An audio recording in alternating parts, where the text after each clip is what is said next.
Today for this lesson, we are going to think about why readers read and ways that we can read a book.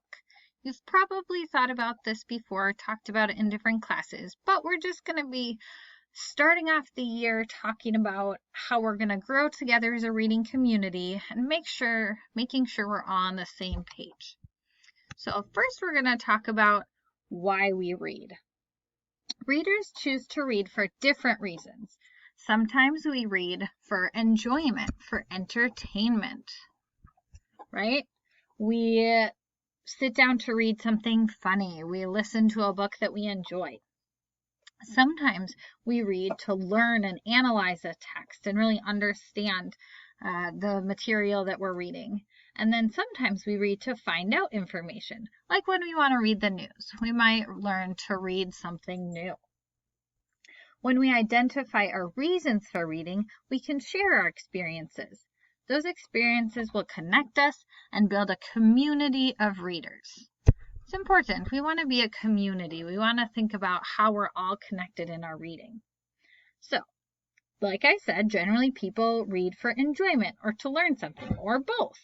People have all sorts of purposes, and you probably won't just have one purpose. Sometimes you'll have one, sometimes you'll have a different purpose. Some people like to read fiction to experience different worlds. Others like to read informational text because they want to learn more about a certain topic or issue. So, reading fiction, you can experience different worlds. You can learn about new characters and understand those people and their actions and their feelings, which then can help us understand our own experiences, interactions, and feelings.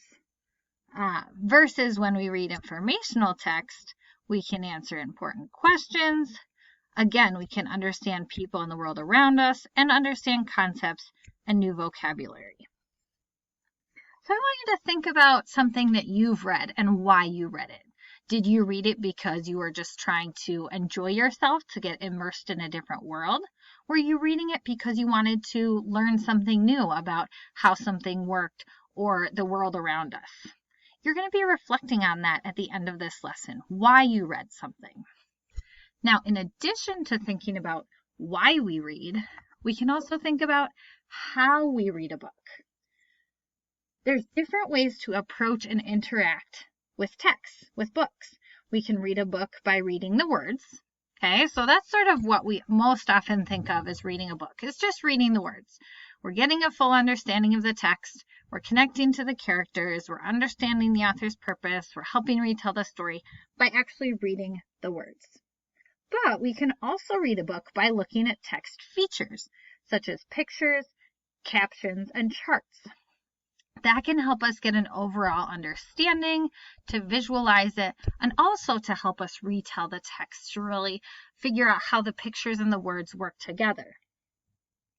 And then the last thing we can do is think about retelling the text when you're just focusing on what's important, to make sure you understand it and to really understand the text structure. Okay? So again, we can read the words to understand specific information on the topic, or we might just look at the pictures, the charts, the captions, the labels, to get an idea of what different parts of the text focus on. And then we can end by retelling the text. Retelling in our own words is a good way to review the information I read. So today for your activity, you're going to think about something you've read. Okay, it could have been something recently, it could have been something over the summer, maybe last year, and think about how you read it. Did you read all the words? Did you look at the pictures to help understand sort of the full measure of what's going on? And then why did you read it? Did you read it for fun? Did you read it to learn something new? Maybe you were looking on line somewhere, you were reading an article about something new. So there's all sorts of different ways to read and then reasons we read. So just think about why you read and how you read something, and go ahead and post and give as much detail as you can. Make it at least a couple of complete sentences. I look forward to reading about the different things that you've read.